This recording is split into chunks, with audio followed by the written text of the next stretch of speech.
As células a combustível, elas são dispositivos eletroquímicos que produzem energia elétrica a partir do combustível hidrogênio. Quer dizer, na verdade é de uma combinação entre o hidrogênio, o oxigênio, como se fosse basicamente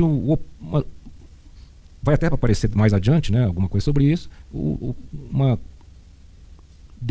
dizer, algo oposto ao processo da eletrólise, que é aquele que tem entrada água como entrada e separa a água em hidrogênio e oxigênio, no qual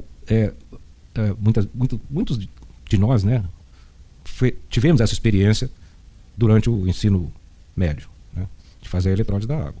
Aqui é um sistema oposto. Então eu entro com hidrogênio, eu entro também com uns elementos que a gente tem aqui, que é o cátodo, o anodo, são elementos que vão receber, né, o hidrogênio, e o oxigênio eu posso retirar do ar após um certo tratamento, entro com o oxigênio também, e vou ter no meio, entre as duas placas, eu vou ter o que a gente chama de catalisador. Esse catalisador é que permite que haja a movimentação eletroquímica, que cria uma diferença de potencial entre as duas placas da célula combustível, uma positiva e uma negativa, como assim, da mesma forma, né, que a solar fotovoltaica, essa diferença de potencial só vai deixar produzir corrente quando eu tiver uma carga conectada entre os dois elementos, né, o anodo e o cátodo. Só que, diferentemente da célula fotovoltaica, quando passa essa carga, eu vou ter produção de energia elétrica, também vou ter produção de calor, né, e que também tem na fotovoltaica, né, mas não tão grande quanto aqui, e também a remontagem de água pura. Então, vocês notam que eu tenho bastante coisa interessante aqui, né? Eu tenho energia elétrica, como eu tenho calor eu posso utilizar nos sistemas de cogeração, que nós vimos também quando estudamos as termoelétricas, e eu tenho ainda a possibilidade de ter água pura para utilização. Aqui então tem um desenho também que compara um pouco, só serve para comparar um pouco a célula combustível com a bateria, sendo a grande diferença que na célula combustível eu entendo o hidrogênio e o oxigênio colocado continuamente, é como se eu tivesse uma espécie de bateria continuamente alimentada, né? Então ela não vai descarregar. Essa é a coisa mais importante para se comentar nessa comparação. Aqui com o eletrolisador, eu acho que eu já comentei com vocês, né? Fazendo uma comparação com a eletrólise, um caso entra, no outro sai. E aqui o que acontece, que é muito importante, são as reações que acontecem dentro, que os catalisadores vão permitir que aconteça entre as duas placas e que vão permitir então essa diferença de potencial. E aqui mostra então que na verdade como é formada a água, né? E também outras reações de redução que ocorrem tanto no cátodo e aquilo que acontece no ânodo em função dessa reação total. Quais são os principais combustíveis? O gás natural é um deles, metanol, o gás de carvão, nafta e diversos outros que podem ser, né? Esses combustíveis, quando utilizados, eles são inicialmente submetidos a uma reação com vapor num processo chamado reforma catalítica. Existem várias tecnologias para essas células, né? Uma delas, aqui tem o nome dela, célula alcalina, que em geral trabalha com tensão menor. Na verdade, a tensão vai subindo, basicamente, em relação a essa lista que eu coloquei aqui. E por que é importante a temperatura? Desculpa, eu falei tensão, mas é a temperatura. Por que é importante a temperatura? Porque vocês lembram que a temperatura junto com a pressão são uma das variáveis básicas para aumentar a energia que eu posso tirar de um sistema térmico.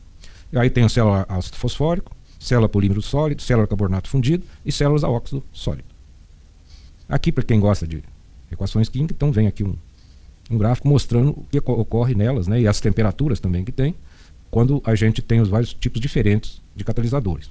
E aqui do lado direito fala alguma coisa na primeira geração e segunda geração, né, que é a evolução tecnológica em que foram aparecendo essas diferentes células a combustível. Aqui mostra o esquema geral de um sistema que utiliza células a combustível, né? Então eu tenho combustível, processador de combustível, aqui uma pilha de células, depois o condicionador de potência. A pilha de células lembra um pouco também o esquema do solar fotovoltaico, né? Eu posso construir uma parte com uma certa potência e mais adiante, depois de um certo tempo, eu posso aumentar com outras componentes, tendo uma pilha maior, né, de células e vou então acompanhando com o crescimento desse sistema, o crescimento da carga que eu estou atendendo. O condicionador de potência é basicamente parecido com o que a gente mostrou também para solar fotovoltaico, que é um inversor, né, que permite transformar a corrente contínua em corrente alternada. As principais células são o hidrogênio solar, um hidrogênio a partir do gás natural, outro obtido a partir do carvão, do metanol, da biomassa. E aqui então existe também aqui um diagrama mostrando como é que é o ciclo do hidrogênio solar quando ele é obtido de uma forma basicamente direta da energia solar. Agora uma coisa interessante é o seguinte: que tipo de sistemas eu tenho célula combustível. Eu tenho sistemas móveis, estacionários, que podem ser usados para geração de energia nas dependências do próprio consumidor e também no sistema de geração distribuída. Os sistemas móveis, me parece que são os mais conhecidos, ou pelo menos mais divulgados. Quais são esses sistemas? É a utilização de célula combustível nos transportes. Então, quando se fala muitas vezes, por exemplo, do carro elétrico, fala-se também de carros híbridos. Dentre esses carros híbridos, alguns são utilizados com célula de combustível. Então, eu posso ter um sistema que utiliza combustível usual, né, gasolina, por exemplo, combinado com a célula combustível. Quando eu estou nas estradas ou grandes distâncias, eu posso trabalhar com a gasolina, e quando eu estou na região que o trânsito é mais pesado, ela passaria para a célula combustível. Essa foi uma das primeiras ideias, só que isso evoluiu bastante. E foram então desenvolvidas células a combustível para tentar basicamente trabalhar quase no tempo todo, diminuindo o impacto, por exemplo, do outro tipo de combustível. E existem bastante utilização da célula a combustível, não só, que eu estou dizendo mais de automóveis, mas ele é muito utilizada para grandes caminhões, transportes públicos, de ônibus, né? Em vários países do mundo já tem bastante utilização dessa célula a combustível. E em estudos feitos com participação, né, da indústria automobilística alguns anos atrás, se imaginava que quando chegasse no ano 2030, a maioria dos carros seriam teria uma participação bastante grande da movimentação deles com a célula combustível. Era o que se via para o futuro. Isso mudou um pouco quando o carro, pensando sempre no carro elétrico, né? Isso mudou um pouco quando começaram a desenvolver baterias e pilhas mais duradouras, principalmente essas recentes, né, que utilizam a tecnologia do lítio e outros elementos similares. Isso então fez mudar totalmente isso. Quer dizer, hoje a célula combustível tem seu nicho, seu lugar, né, a célula combustível móvel, mas provavelmente ela não vai ter aquela utilização grande que se pensava nela. Porque os carros a bateria vão tomar conta desse mercado, né?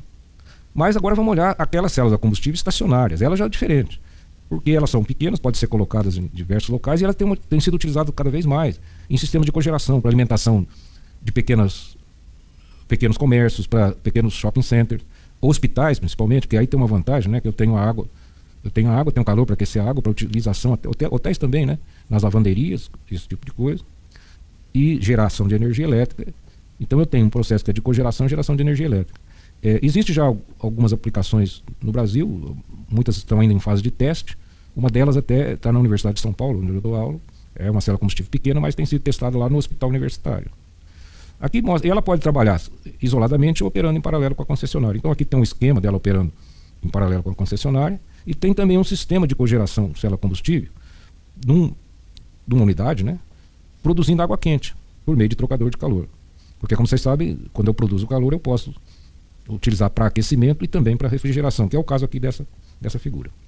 Aqui também tem um gráfico que mostra que eu posso ter uma integração entre uma turbina a gás e a célula combustível.